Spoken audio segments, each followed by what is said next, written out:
I am so glad you convinced me that the family car should be the Defender 110. It is so beautiful inside. It's so comfortable, and it just feels indestructible. Yes, it really is. I've been waiting a long time for the new model to come out. The Defender 110, I'm telling you, it's my favorite car of all times. It's my third one. You know, I have stories of going off-road. The guy managed the group. He was like, what are you doing in this beautiful car? I'm like, I'm going off-road. He's like, are you sure? Because you can use one of ours. And then they look like Mad Max cars. I'm like, no, we're going to do this. And he was shocked. Wow. Well, it's great because the Defender has been reimagined for 21st century adventure, and its unparalleled off-road ability, as well as its robust interior, are invaluable whether you're headed towards uncharted territory or just a weekend of exploration. The Defender 110 tackles challenging surroundings with absolute confidence. The SUV conveys strength outside and in, featuring peerless technology like an intuitive driver display and an award-winning infotainment system. That's my favorite part, to keep you connected no matter where the journey takes you. Adventure is unique to everyone, and so is the Defender. Choose from the two-door Defender 90, the four-door Defender 110, or the larger Defender 130 with the ability to seat up to 8 passengers. You'll find uncompromising performance in all three. So pack up and go even further with the Defender 110. Learn more at LandRoverUSA.com/Defender. Sometimes it takes a different approach to help you unlock your true potential. Capella University's game-changing FlexPath format helps you learn at your own pace and fit earning a degree into your life. From before you enroll to after you graduate, you'll be supported by people who are invested in your success so you can pursue your goals knowing that help is available if you need it. Imagine your future differently at capella.edu.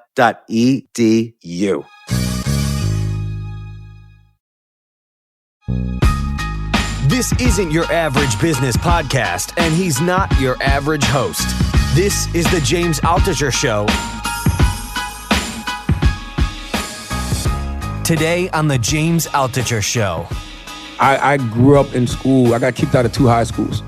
And I was a class clown, and I was disruptive. That's what any progress report, any write-up that you would see, disruptive, class clown. Now I get paid to be disruptive and a class clown on radio. So it's kind of like I took those, so-called flaws and made them my strength in a way. So I think that's what everybody needs to do. One of your things you say is fuck your dreams, because in part you initially wanted to be a rapper. Yes. You ended up in radio, but how does one kind of navigate passion with failure? Oh. Or how have you done it? That's a great question. Finally, I asked a great question. Thank you. Like most brothers in the hood, man, I wanted to be a rapper. And, my mentor, Dr. Robert Evans, he told me, yo, you suck as a rapper. Rap is not your thing. And I didn't fight him on that because I did enjoy radio. I really enjoyed radio more than I enjoyed rapping. That shit is whack to me. It wasn't natural to me. And so when he said that to me, it just clicked, because a lot of times, it's not our dream we're chasing. It's just something we see working for somebody else. And when you see it working for somebody else, you're like, oh, I can do that too. But it's not your dream. It's not the path that God wanted you to walk. Radio was my thing. Did you feel something different the first time you started doing a radio show? Yeah, I just felt it, man. I think we've all in this room experienced that. That thing that you do that just feels right. This feels like me. This is my future. I think if we're all, aware of who we are as people and we're really in tune with the universe, when you're in a certain space, this is what I want to do. I would do this for free. I genuinely enjoy doing it. It lifts me up. It makes me feel empowered. It inspires me.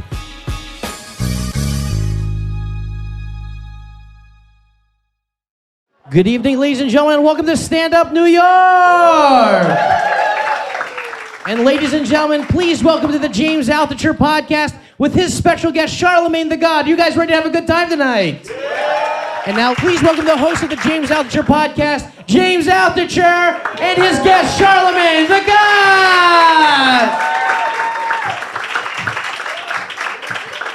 I'm nervous because we got the greatest radio guy in the world right here. So, wow.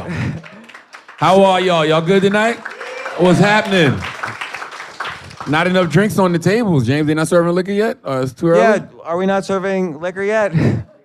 So I'm going to introduce you. So Charlemagne, you've probably heard him on his great radio show, The Breakfast Club. It's syndicated all over the country. He also wrote the bestseller, Black Privilege, and he's just come out with Shook One. I'm going to read the subtitle, Anxiety Playing Tricks on Me. And it's surprisingly all about anxiety. And it was, I have to just say, it's, everybody gets anxiety to some degree. Mm-hmm.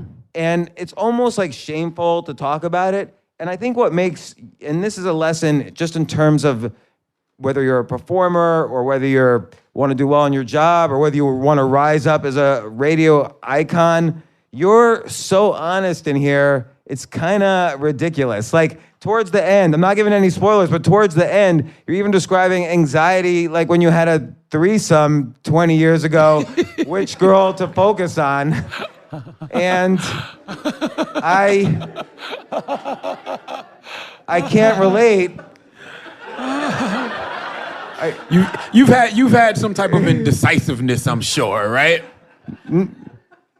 Like, anxiety makes you feel indecisive about something. Yes, I'll leave it at that. But this is such a great book, but there's also so much stuff. It's all interweaves with how you've built your career, how you started off, living in a trailer in South Carolina. Your parents broke up. You rose up from nothing. You got fired 4 times in this industry. Yes, sir. You failed at your dreams of being a rapper. Thank God. God. Then all through it, you're welcome.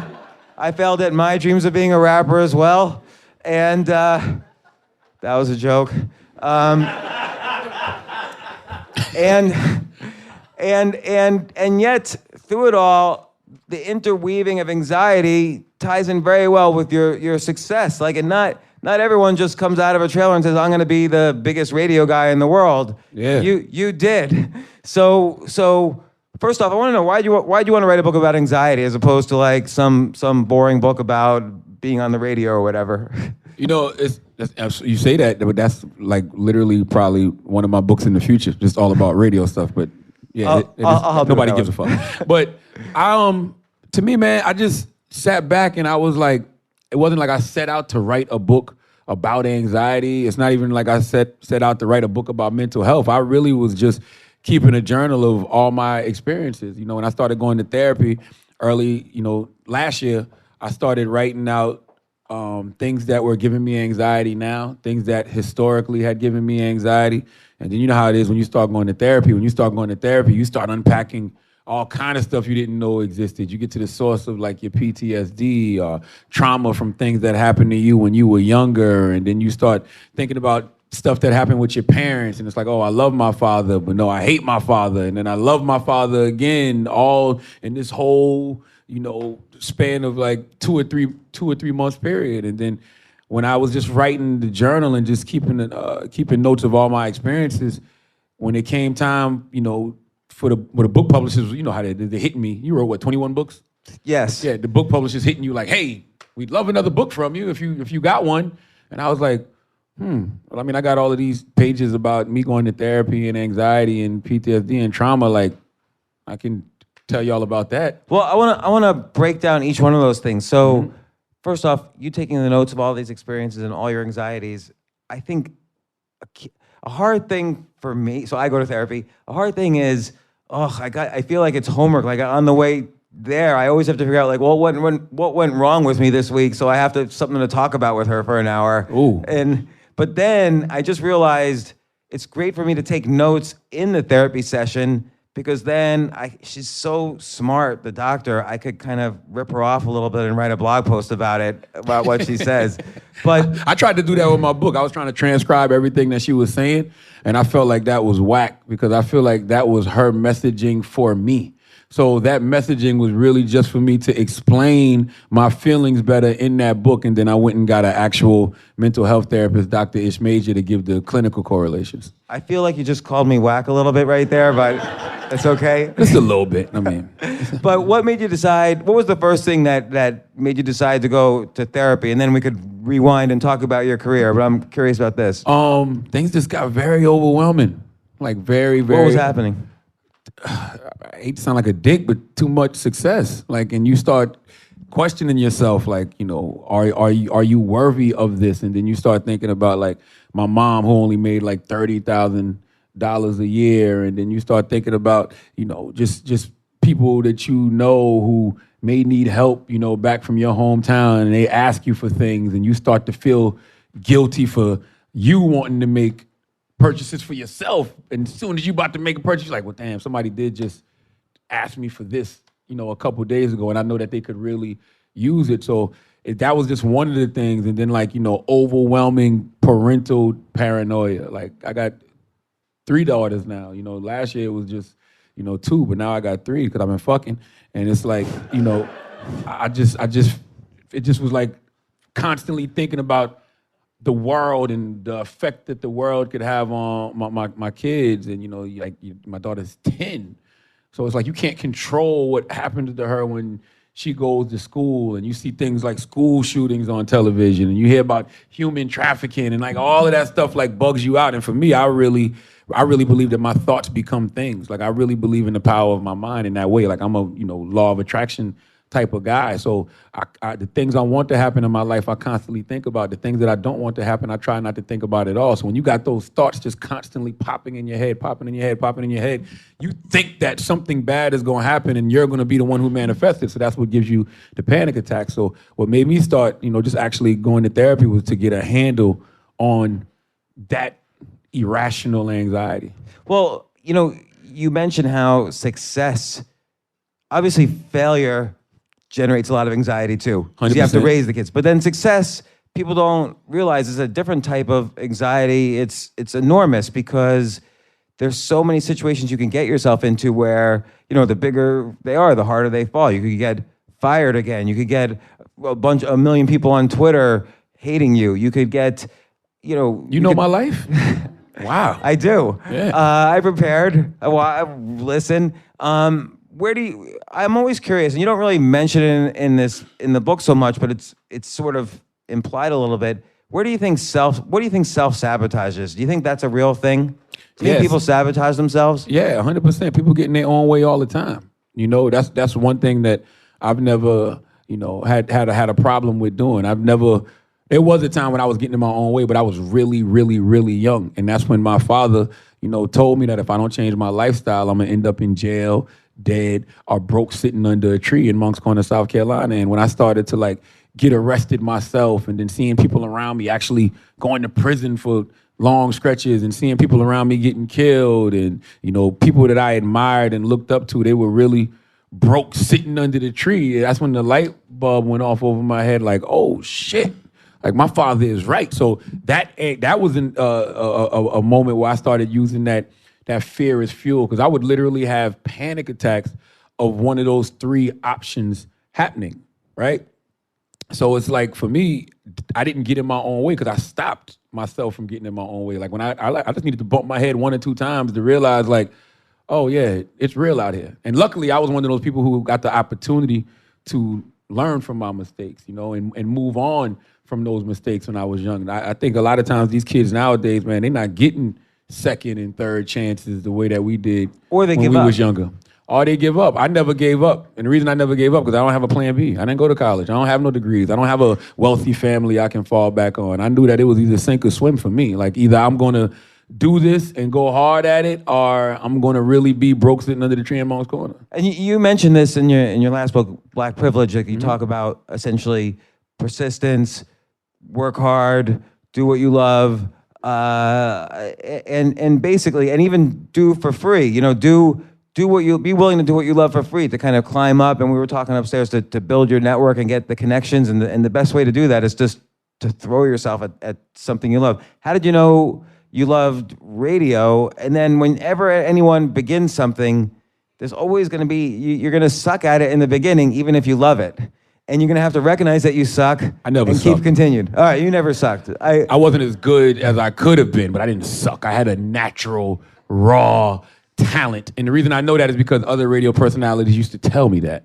So that was kind of like one of the things that put the battery in my back because I already loved it and I had a passion for it. But I started off doing this thing called voice tracking. Well, the way I got in the radio period was I just decided to start working a bunch of odd jobs to like just create positive energy in my life because there's an acronym I like to use and it's PEACE.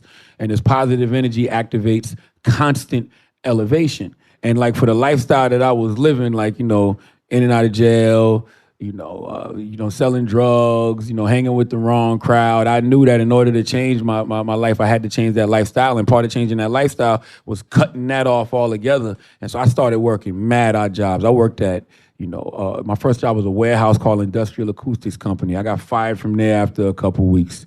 Why'd you get fired? The thing that they always tell me is that they're always going in another direction. Any job I've ever gotten fired from, they've always told me they're moving in another direction. Every single job. I got fired from Taco Bell by my sister, who was the manager, fired me after 2 weeks. She told me they was moving in another direction. I was like, I live with you. What other direction are you going in? Wait. Is that true?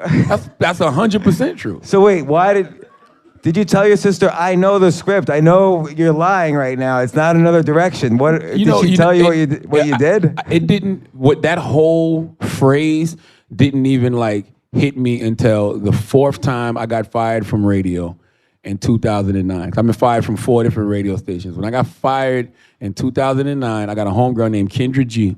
Kendra G said, listen, I want you to go back home to South Carolina, because I was doing radio in Philly at the time. Go back home to South Carolina. And she said, spend all the time you can with your family, reset, because when you get back in position, you're not going to have time.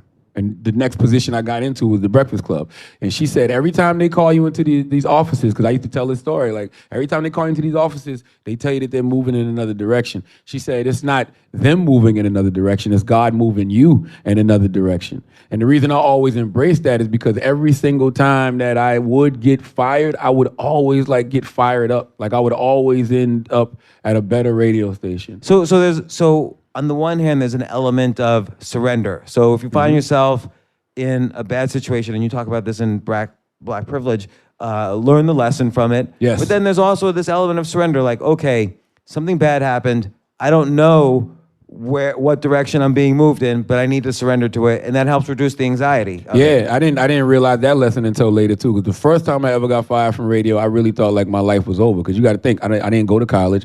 I don't have any degrees. I was selling crack. So I already felt like I wasn't supposed to be here anyway. So I felt like it was only a matter of time before somebody looks up and says, you know what, this guy really don't have no experience and he really does not know what the hell he's doing. Why do we even have him here at this radio station? So I had worked at a station called Z93 Jams, and I left there to go work at Hot 98.9, and I did full-time there Monday through Friday. And the show was like number 14 when I got there, and I took it to like number 2 in the city, like right behind. What other Z93 directions do they Jams. want to go in?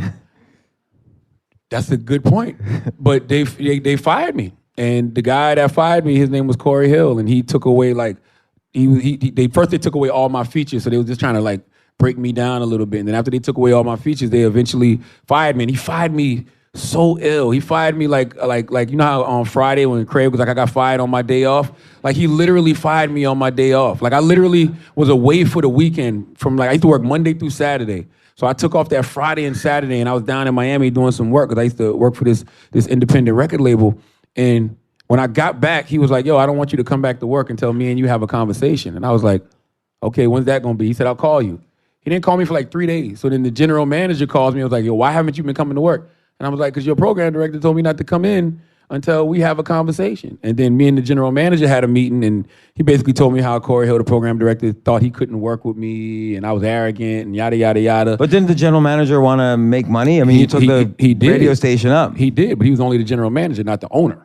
You know? So the owner and Corey Hill wanted me up out of there. So they ended up firing me. And when he fired me, I hated that motherfucker. Like, I wanted to, like, hurt him really bad because I felt like he was ruining my life. Like I'm trying to change and trying to be a new man and a new person. And I got this career. I never had a career. I was making $19,000 a year. But to me, I was like, just to say, oh, I got a salary sounded like a thing, like a really big thing. And I'm like, you was ruining my life. So I really didn't understand the surrender aspect of it when I first got fired. But then when I look back on that situation, I know for a fact I caused that whole firing on myself because I was arrogant.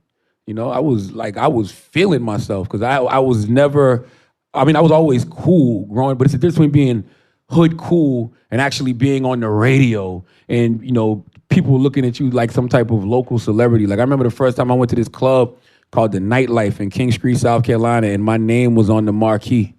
And that shit blew my mind. And mind you, King Street is like a town of 2,000 people. So it's like one stoplight town. So of course they would be excited to see me. And it's like they were treating me like a real star. And all that shit went to my head. Like it absolutely went to my head. Like I remember it was a woman out there, and I remember her coming up to me and saying, "I'm gonna do whatever Charlemagne the God tells me to." And I was like, "Oh shit!" Like that's how it is for real. So it's like that was like my first experience with groupie love, and I know for a fact I lost my mind. I feel like God took that job away from me back then because I was misusing the platform. Wait. Now you want to know about the groupie love? Can we just trade lives for a little while, like a science fiction movie, like Freaky Friday? Like it goes back 20 years in time. Oh, I'm Charlemagne, and you wake up. I'm this nevishy, weird guy. Like, yeah. So, then we have to figure it out. But then it has like a sad ending. Like we never switch back at the end. and I'm like Charlemagne the whole time, forever. And you're like, stop. I thought we're supposed to switch back at the end. It's a rom-com.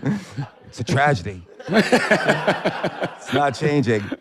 So what'd you do when you got fired and you thought, this is it? I surrendered. And I realized that I had to check myself and realize, you know what? Nobody got me fired but me.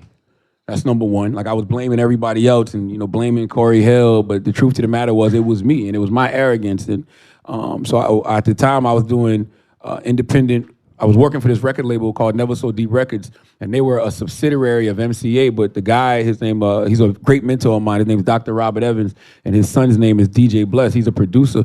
So they were based out of Somerville, South Carolina. And what he did, he made me buckle down. He was like, look, it's just a pit stop. We're going to do a CD, and it's going to be a compilation CD, and it's going to be structured like a radio show, and you're going to host it, and it's going to be all our artists, and we're going to send it out all over South Carolina so it'll serve as an air check. And, I was like, okay. And so I did that, and I got a call from the Big DM in Columbia, South Carolina, and this dude named Mike Love, he hired me.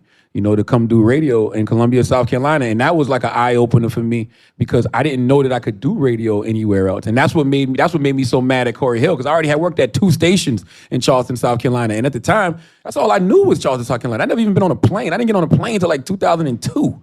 You know what I'm saying? So it's just like, I didn't know anything but Charleston. So when I got another job somewhere else, I was like, oh, so this is how the game of radio works. Like I can get jobs other places. Like I don't have to be from the area to get another job. So that was kind of a eye-opener for me.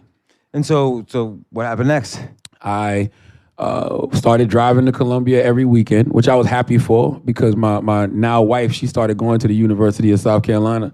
And so that just gave me a reason to be there every weekend.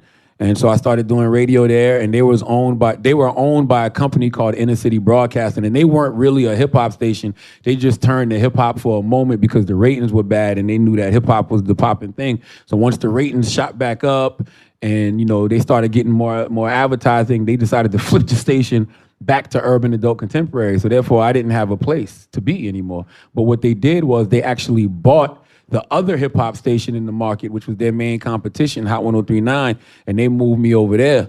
And that was dope because Hot 103.9 was, they started syndicating Wendy Williams on Hot 103.9. And when they started syndicating Wendy Williams on Hot 103.9, she used to come on before my show. So she'd be on in the afternoon, I'd be on at night. And it's like her producers started to actually hear my content. And like they started to hear some of the interviews and stuff that I did. And she started like just shouting me out and talking about interviews that I was doing, and I was like, oh shit. So it's like, yo, my name started to grow, and then like a lot of the interviews I was doing in Colombia started to like go viral before viral was a thing. Back then there was only a couple of hip hop websites. You had like allhiphop.com, you had sohh.com, but they would like post my content. And so my name continued to grow.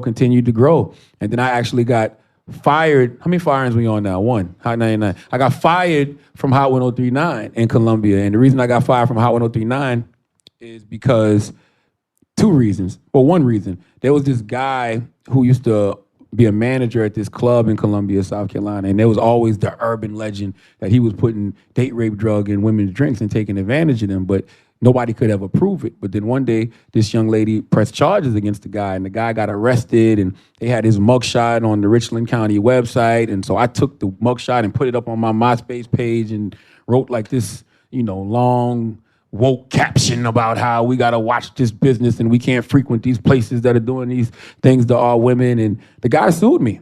He sued me for defamation of character. And the lawyer said in the statement, even though what he said about my client was true, even though he did get arrested for these things, and it was all public record. So that must have made you anxious. It wasn't my place to say. Well, it did, because I never had been sued, and I didn't know what that meant. And I only had been fired once up until that point, but that felt like I was about to get fired. But they didn't fire me. They demoted me to 1 day a week and settled with the goddamn club for $2,000. Right? So Wendy Williams was following your stuff. Yes. So at the same time, Wendy's husband, me and him had built such a good rapport, because when Wendy used to come down to the market, we just used to show them love. Go get them weed, take them to the clubs. You know what I mean? They'd buy us bottles. Like, it was just a good relationship, And the first time I met Wendy, I was like being real pushy. Like, I was trying to get her to listen to my head checks and, listen to these parody songs I did. And she told me, she said, get the fuck out of this studio with that mixtape bullshit. She said, take that mixtape shit to my husband. And I could have been discouraged in that moment, but instead I said, okay, well, where's your husband? And she was like, he's in that room. So I went in there and gave him the mixtapes, and we had a conversation, and we built up a rapport from there. So they used to play Wendy's show 2 to 6 in the afternoon, but the program director started complaining so much, because he used to be on 2 to 6 in the afternoon. So they eventually moved her show to 10 p.m. to 2 a.m. at night, but they used to rerun the show over and over and over again, like never play the new shows. So one day I just called her husband like, yo, they keep rerunning the same show over and over. And he was like, word. So he came down, he heard it for himself, and then he went back to New York and raised hell. And when he went back to New York and raised hell, I ended up getting demoted like the next week. So all of this was running like, parallel with each other. And so when he found out I got demoted, he thought I got demoted because of the information I gave him about them rerunning the show. So he invited me to come up to New York for a party that they was having. And I came to the party, and like Wendy was in there drunk, and she was like, yo, come on my show tomorrow. You can't tell me shit like that. You know what I'm saying? Because I'm going to hold you to that. Like, okay, I'll be there. Like, you're drunk and I'm drunk, but I remember this. And so like the whole next day, I'm calling her husband like, yo, Wendy told me to come to her show. Wendy told me to come to her show. Wendy told me to come to her show. So finally he told me to go up there. I went up there, was there for like 25 minutes. And then that night, I didn't even know she was looking for a co-host. And they offered me the position. And they was like, look, we can't pay you, but we can give you a place to stay. So let's talk about that. Yeah. They can't pay you, but I'm sure you automatically said yes. 100%. So a lot of people don't know the power of free. They think that you should, hey, if I'm worth something, I should get paid for it. But there's a power to doing something for free. Yeah, I think that if you're worth something, then eventually you'll get paid your worth, And you got to have that kind of confidence in yourself. And I knew that if I did what I was supposed to do on Wendy's show, or do what I know I was capable of doing, I could write my own ticket. I was coming from market number 98 in Columbia, South Carolina, and now I'm on market number 1, sitting with a nationally syndicated radio show host, one of the greatest radio show hosts of all time, who's in the Radio Hall of Fame. Like, you can't pay for that kind of experience. That experience is invaluable, So it's like, I took it with no questions asked. And they did give me a place to stay. They had me living in a condo in Fort Lee, and sometimes they would forget to pay the light bill, and that was cool. I wouldn't say anything. Didn't want to rock the boat, and just sometimes you're sitting there with no lights, and then when somebody finally comes over, you're like, hey, there's no lights on in here. Yeah, it's just been off for like a week. You're just sitting there in the dark. Yeah, that's all. That's like scary. Just been off for a week, no biggie. Cold showers in the middle of the winter, it's fine, Yeah. And then obviously you got fired again. I got fired from Wendy. That's what we're on number 3 now. I got fired from Wendy November of 2008 because I worked for free for like a year and a half, and then they finally put me on the payroll because, at first they hated me when I moved to New York. I mean, everybody fucking hated me. Callers hated me. Listeners, they was like, who is this guy on the radio with Wendy? I remember they even did a poll, like, should we send Charlemagne back home? And that shit was like 87% of the people said, hell yes. Like, it was like yes, no, hell yes. And it was like 87% of the people said, hell yes, Why do you think? I think at the time it was a couple of reasons. I think it was because at the time it was 2006. New York had such a backlash to down south because that's when like the tide of hip hop was even changing a little bit. So it's like the down south artists was starting to come up and down south music was starting to come up, and New York was kind of like rebelling against the South without even knowing it. So it's just like, who is this cocky ass kid from South Carolina that's coming up here shitting on all our artists and saying how our artists are whack? And I just think it was a little bit of everything. I just think the city was like, nah, we not with that. But I had a guy, a friend, he was an older dude. His name was Ron Ferguson. He had to be like 60 years old at the time. He's kind of like you. He had glasses and like I'm not 60. Wild dreadlocks. I know, but I'm saying at the time, he a might little be, bit of gray hair, yeah, but yeah, he was just like an older, like wise Zen-like dude, like looked like he may be in a garage building a time machine or something. You know what I mean? And he was like, he just told me one day, he was like, eventually you're gonna win up there, right? And I was like, what? He was like, you're gonna win. And I was like, why? And he was like, because you're honest. He was just like, just keep being honest. The world loves honest people. When I listen to your interviews on The Breakfast Club, what always comes out is how authentic you are. You're calling everyone on their shit, whether it's Kanye West or whoever it is. You're always authentic with them, and it seems in a fearless way. Like you don't get worried about the backlash. You don't worry if they hate you. You're not rude to them. Mm-hmm. You're trying to be as honest as possible and have a soft landing with them. But you're honest about it. And I think that's the key to a lot of what you do on the radio and why people tune into it, is they know they're going to get the authentic voice of you. Yeah, and that's what he told me. And he was just like, yo, just talk about what you're going through. And So- I'm like, what you mean? He was like, talk about the 87% of people that want you to go home. Like, talk about how rough it is making this transition in New York. Talk about the culture shock of coming from South Carolina to New York. Talk about living for free. Talk about it. And that's what I started to do. And also, maybe he's also saying when someone is 87% hell yes, get rid of this guy, that's an energy too. Oh, 100%. That's almost as good as 87% saying, yeah, keep this guy. Yeah. Because you can use that energy to propel conversation. Yeah, if you really, it's weird the way we're wired. If we really, really hate something, we tune into it all the time. And it's almost like we're checking to make sure we really hate it.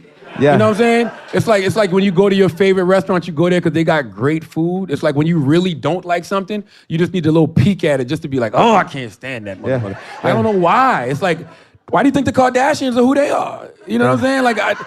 I don't know why we tune into what we hate. It's the weirdest thing in the world. It's like we want to complain.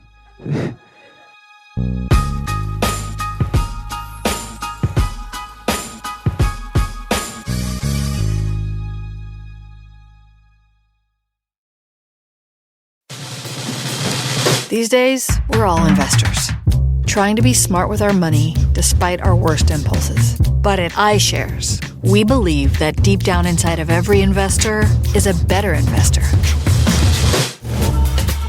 One that's just waiting to be let out. Explore iShares ETFs and insights and let your best investor out. Visit iShares.com for more information.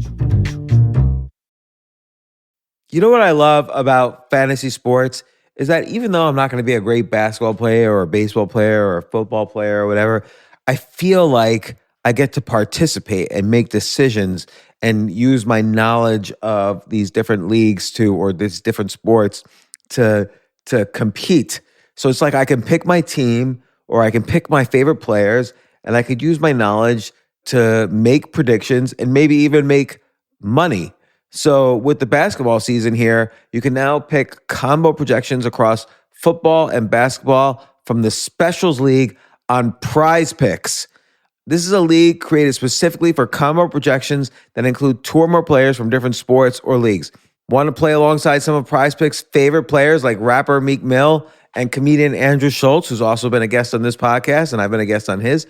You can now find community plays under the promos tab of the app to view entries for some of the biggest names in the Prize Picks community each week. Look, Prize Picks even offers a reboot policy so that your entries stay in play even if one of your players gets injured. For football and basketball games, if you have a player who exits the game in the first half and does not return in the second, that player is rebooted. Prize Picks is the only daily fantasy sports platform with an injury insurance policy. What? So I love playing it. I love anywhere where I can use analytical ability with my interests to demonstrate some skill and maybe make some money. And I like the game-like aspect. I do wish they had chess as a category on prizepicks.com, but I'll settle for what they've got. Maybe I should make my own fantasy chess league. But in any case, I love Prize Picks. Go to prizepicks.com/James. Use code James for a first deposit match up to $100. That's the easiest $100 you're ever going to make. So that's prizepicks.com/James and use code James. Daily fantasy sports made easy.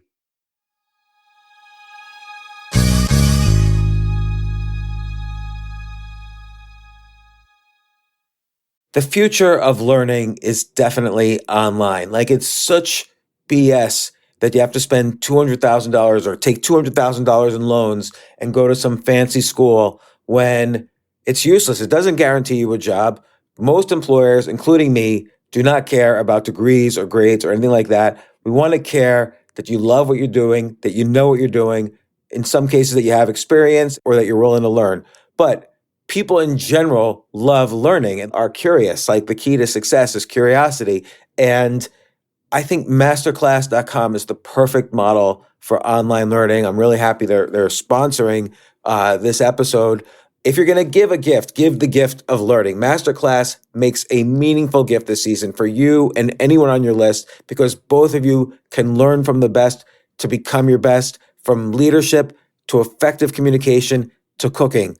Let me tell you some of the classes I've taken. I've taken comedy from Steve Martin. I mean, can you believe I can take a class from Steve Martin on comedy, or Judd Apatow, my favorite comedy director? I could take an actual class from him on writing. Wolfgang Puck on cooking. Dan Brown on writing, or Judy Bloom, who's been on this podcast, on writing. By the way, Wolfgang Puck also has been on this podcast. It's such a pleasure. I try to take classes all the time from masterclass.com.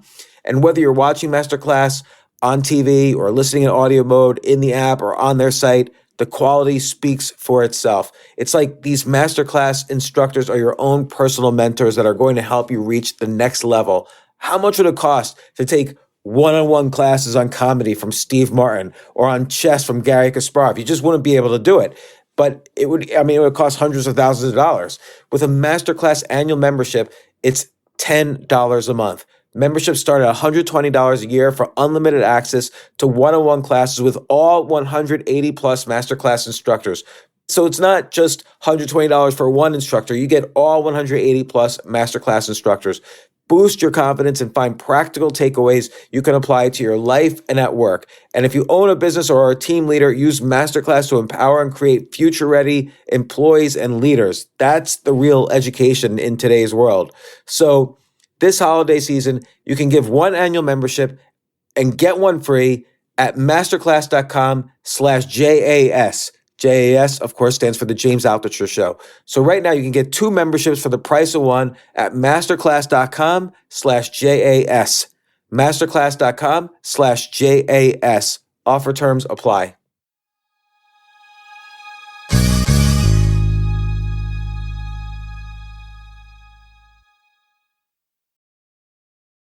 So I want to now talk about the book Shook One a little bit. You started going to therapy, but a lot. You mentioned a lot, kind of the cultural differences between blacks, whites, whatever.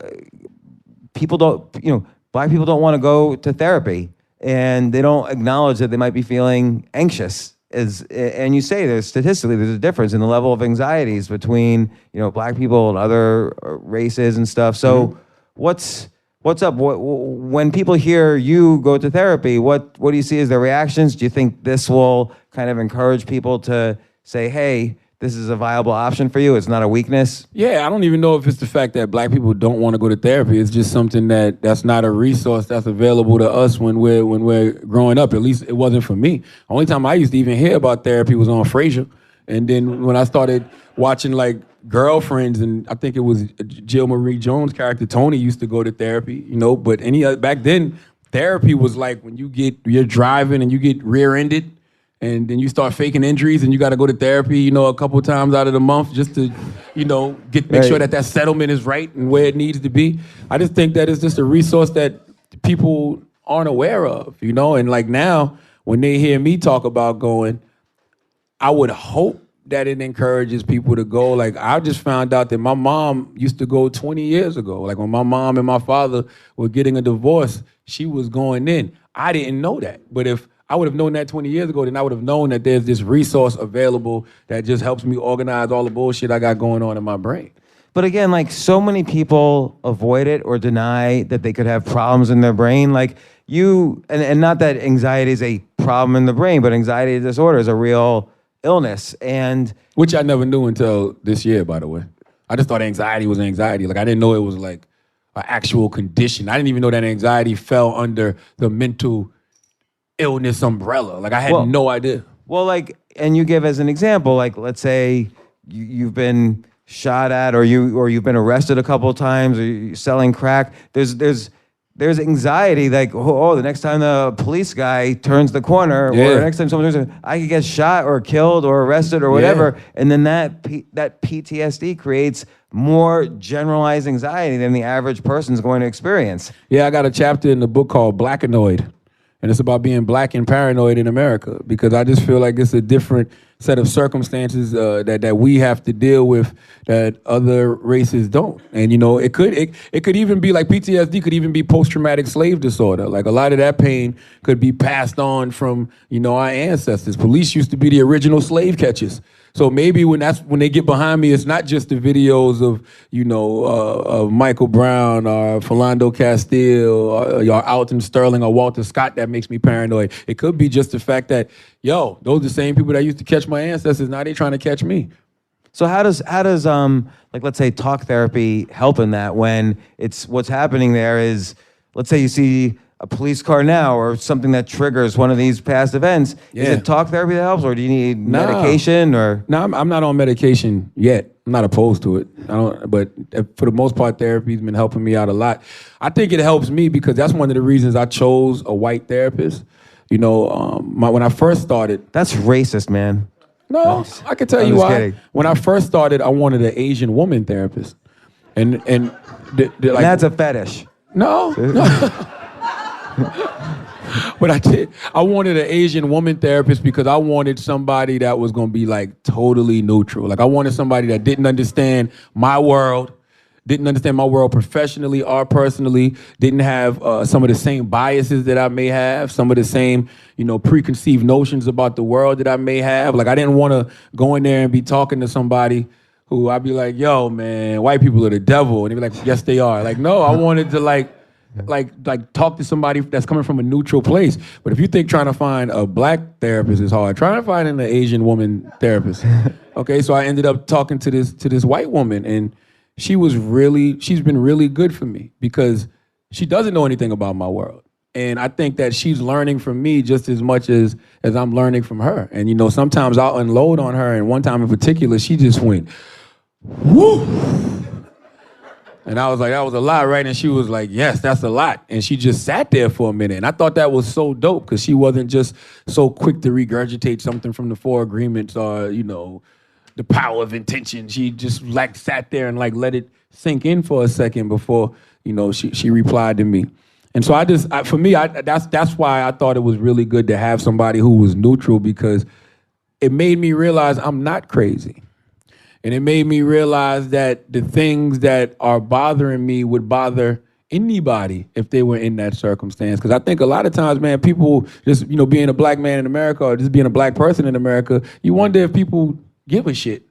You know, like when you see what's happening to black and brown people in this country, or you see what's happening to them at the hands of the police, or you see like injustices like Colin Kaepernick takes a knee because he's really taking a knee for, you know, people that are experiencing police brutality, but then they flip it to, oh, he's being unpatriotic. And I'm like, so you're just going to ignore the fact that he's telling y'all over and over he's taking a knee because of police brutality? Like, so it makes you wonder, do motherfuckers even care at all? So when you talk to somebody, you know, that's not from your world, and they hear it and they get it and they totally agree and understand, it just makes you feel better. And do you think, like, how long now have you seen your therapist?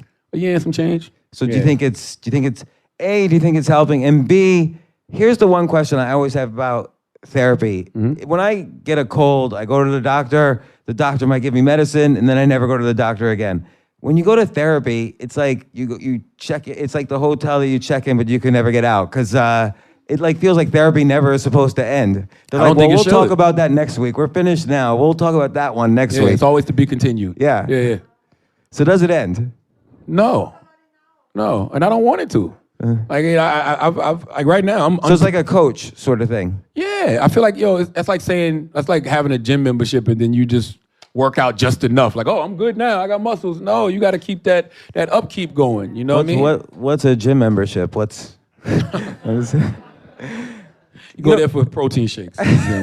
Yeah. So the other day you were supposed to do this. It was going to be a sold out event at the New York Times. You interviewing Kanye West.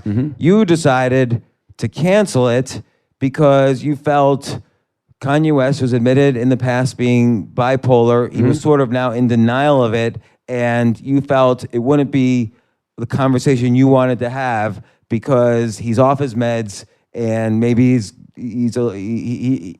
I don't know. Why did you really not want to talk to him at that event? That was the reason. I just thought it was going to be such a big distraction, and I'm really trying to elevate this conversation about mental health in our communities, and like I felt like, especially after what we saw in the White House, and him saying I'm not bipolar, I got misdiagnosed, it was sleep deprivation, and I'm off my medication, and then I just felt like it would have just been, when I saw him say that, my immediate thought was, that brother needs to go get another opinion. You know what I'm saying? Like he needs to really figure that out for himself, because we all know the first sign of any real problem is denial.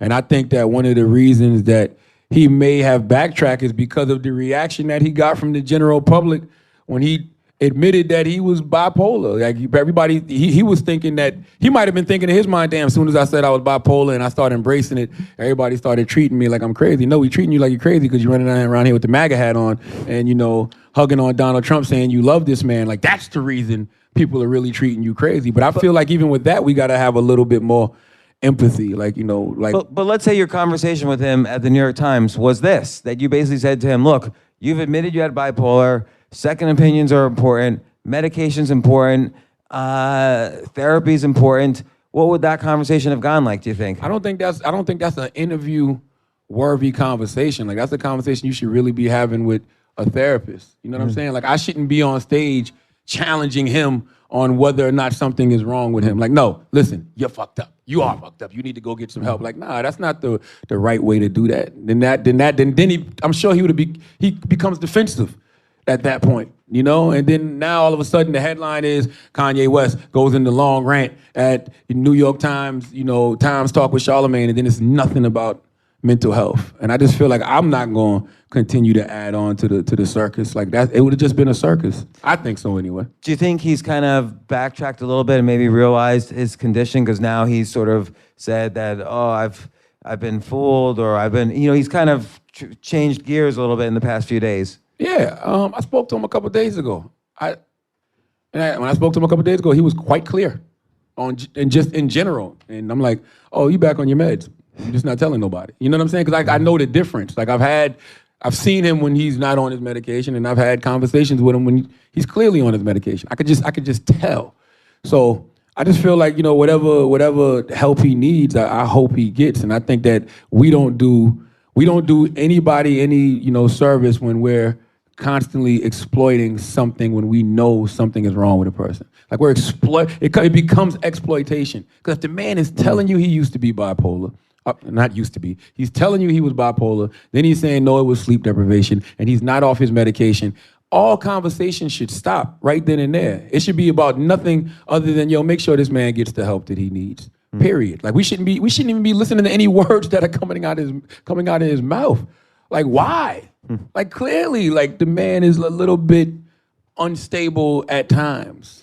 So for you now, given that, all the time you're in people on Twitter get upset. You say one thing, there's a whole fight that happens, black versus white, this country's so polarized, and it must get you must get anxious with all that. How do you now, on a daily basis, deal with anxiety, other than therapy? Like, what are what's the basic tool set for you to get up and go to work in the morning and be at high performance? Well, let's be clear. I love the racist back and forth.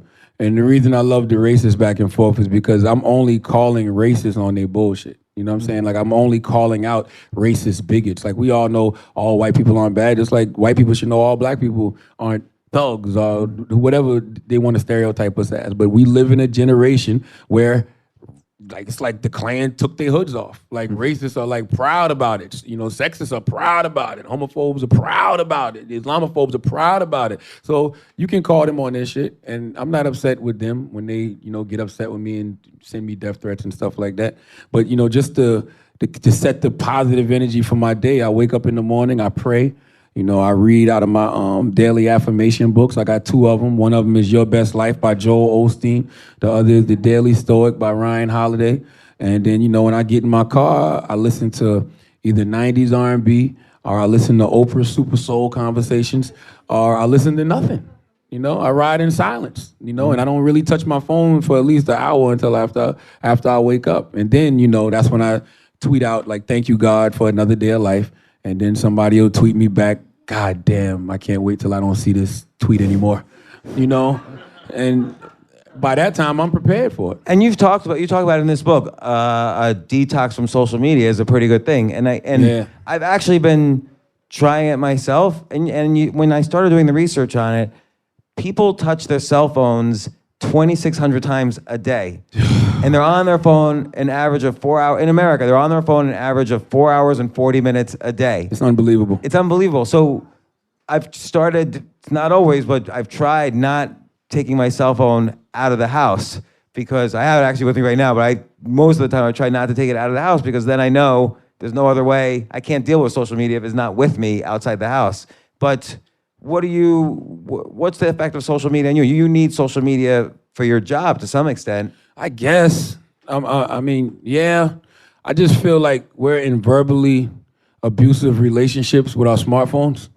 It's like you would not walk into your house and allow somebody to curse at you and tell you that you ain't shit and they want you to die, fuck you. Like, you would divorce that person or stop seeing that person. You wouldn't work at a job. How did you describe my last 2 marriages?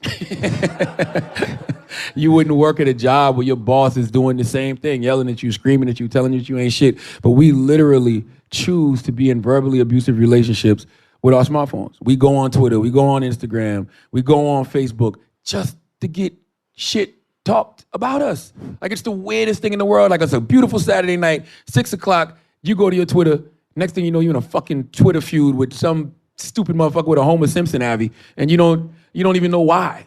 So it's just like, sometimes you just gotta put the phone away, close the door, and just breathe and take in some other energy. So, and then also social media gives you such crazy anxiety because it's like painting this unattainable picture of perfection. It's like you go on Facebook, you go on Instagram, you go on, Twitter, and everybody's just living the good life. You don't see none of the mistakes nobody's making. It's everybody's highlight reel. You don't see none of the shots they're missing. You don't see none of the L's they receive for years, just years. Like, you see people and you're like, how the fuck are they living like this? They never post that work. You know what I'm saying? They never post how they make money, but they're just always living the high life.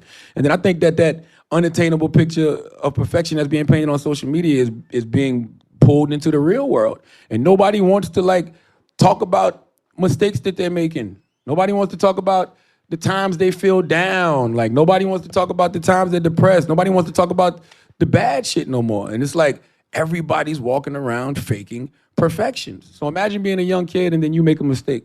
And you see everybody faking like they perfect on social media. See everybody faking like they in real life. And you don't even want to tell nobody about your mistake because you feel like they're going to look at you like you're inferior. You might want to kill yourself, man.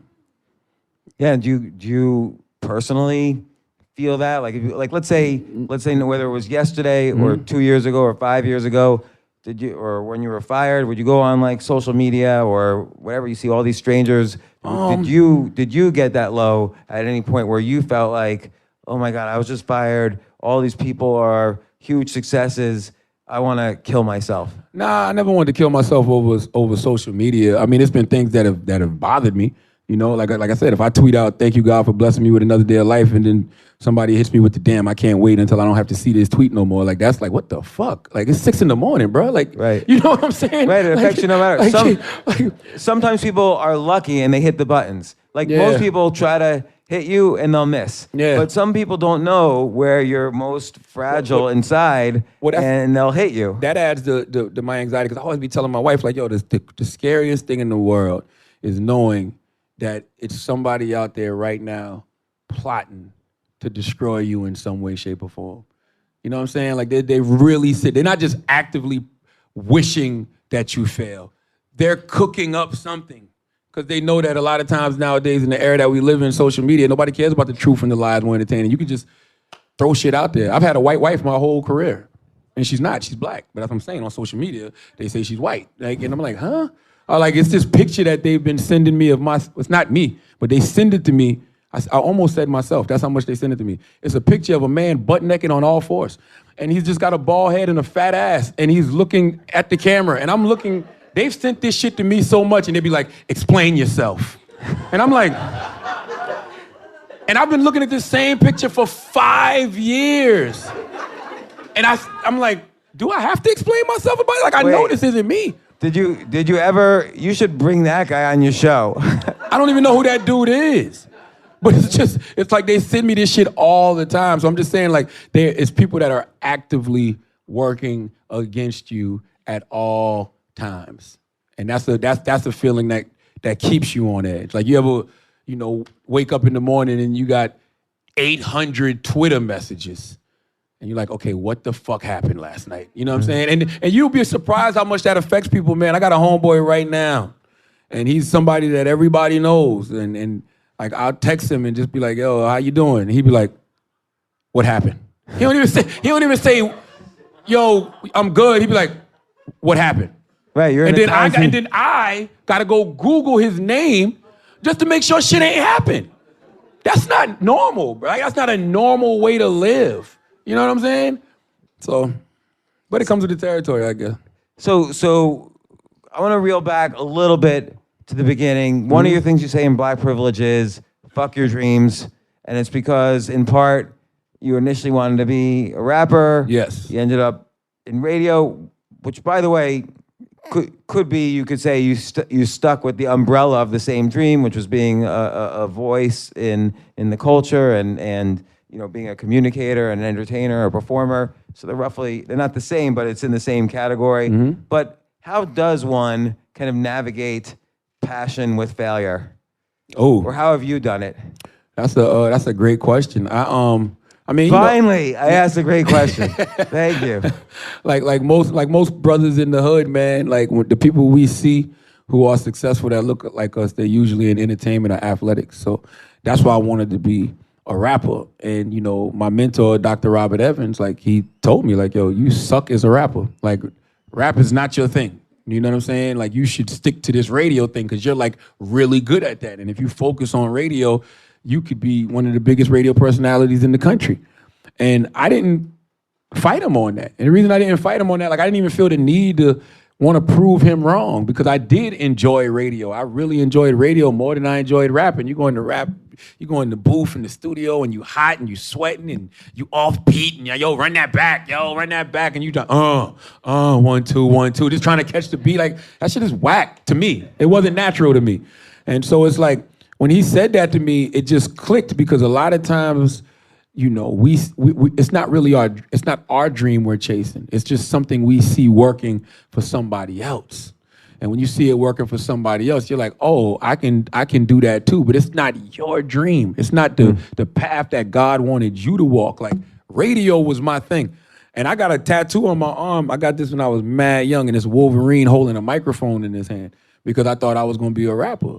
And I just knew that microphone was going to change my life. But I realized now that microphone wasn't, to spit bars. It was the How did you know? spit How did you know content. radio? What did you feel something different the first time you started doing a radio show? Yeah, I just felt it, man. I think we've all in this room experienced that, like that thing that you do that just feels right. Like, this feels like me. This is my future. Like, I think if we're all, aware of who we are as people and we're really in tune with the universe, when you're in a certain space, like, this is what I want to do. Like, I would do this for free. Like, I genuinely enjoy doing it. Like, it lifts me up. It makes me feel empowered. It inspires me. Like, I don't even care about the money. I just like doing radio, and that's what it was for me. Like, it was almost like I would always get in trouble when I was in school for being a clown and being disruptive.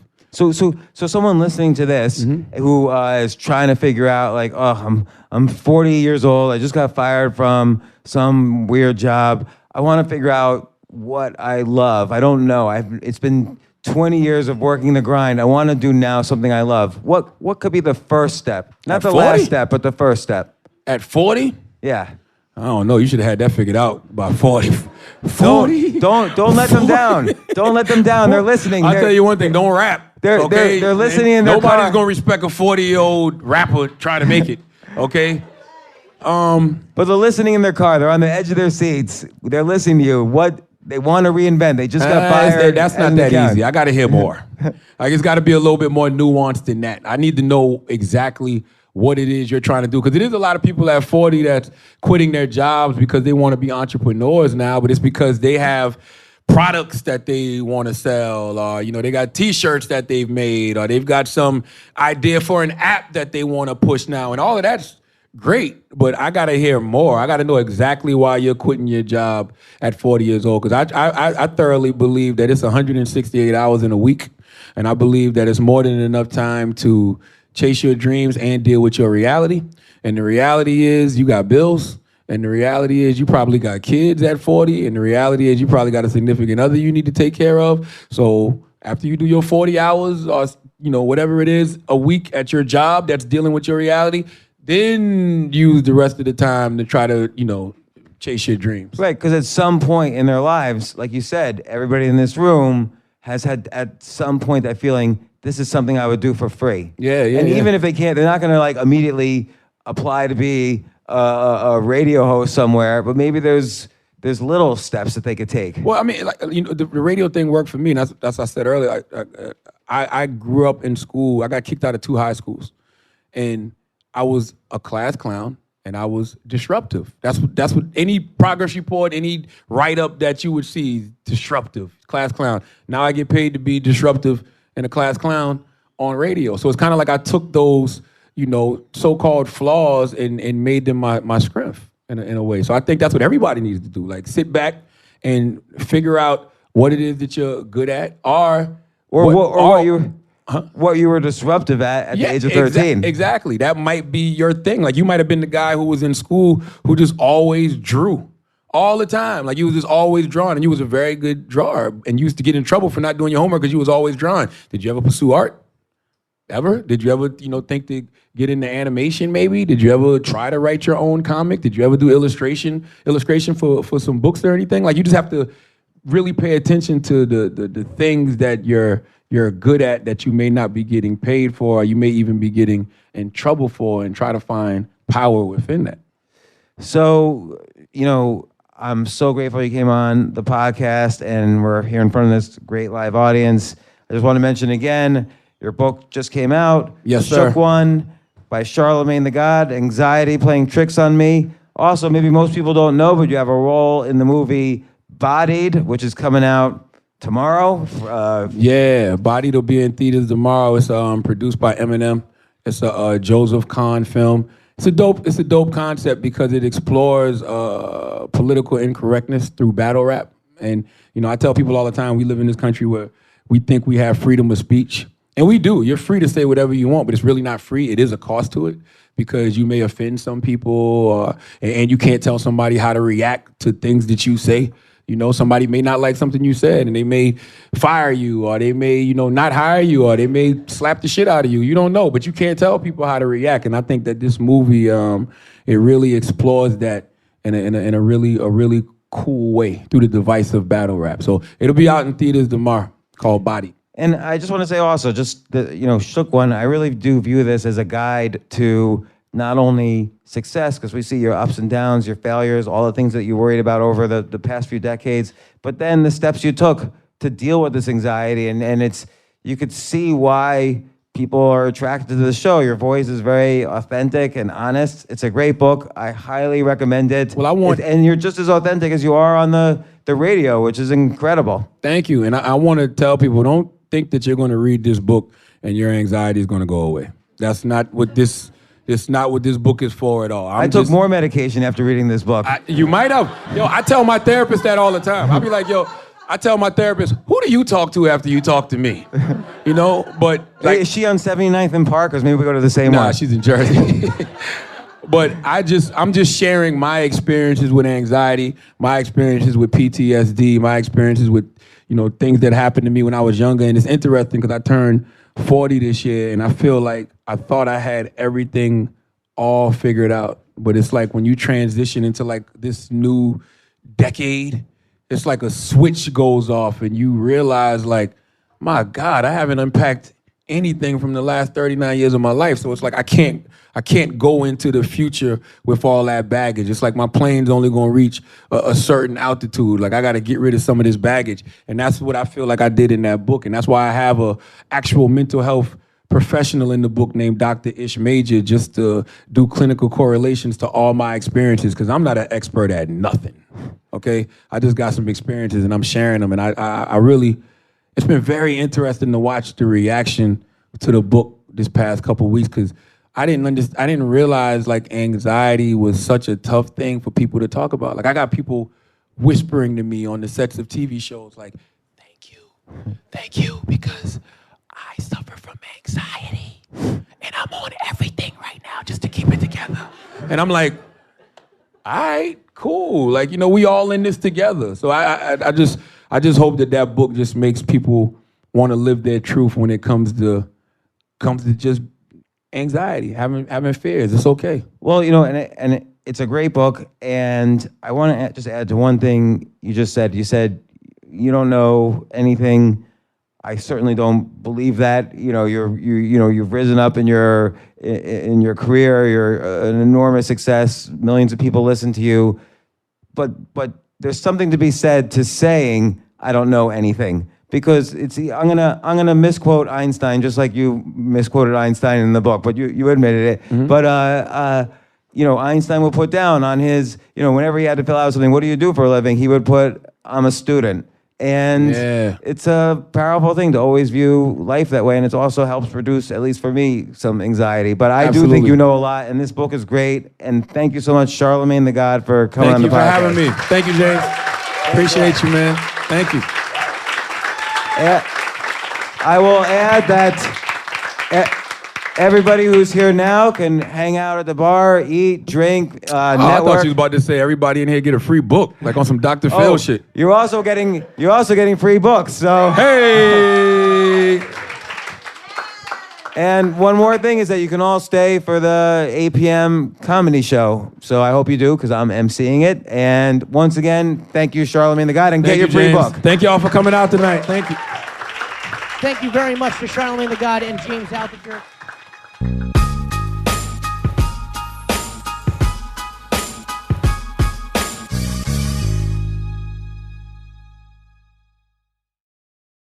AI might be the most important new computer technology ever.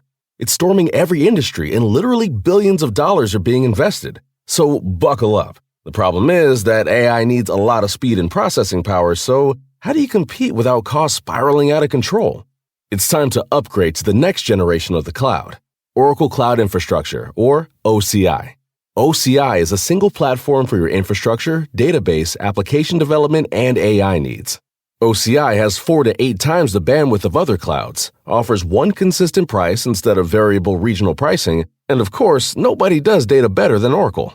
So now you can train your AI models at twice the speed and less than half the cost of other clouds. If you want to do more and spend less, like Uber, 8x8, and Databricks Mosaic, take a free test drive of OCI at oracle.com/advance. That's oracle.com/advance. oracle.com/advance.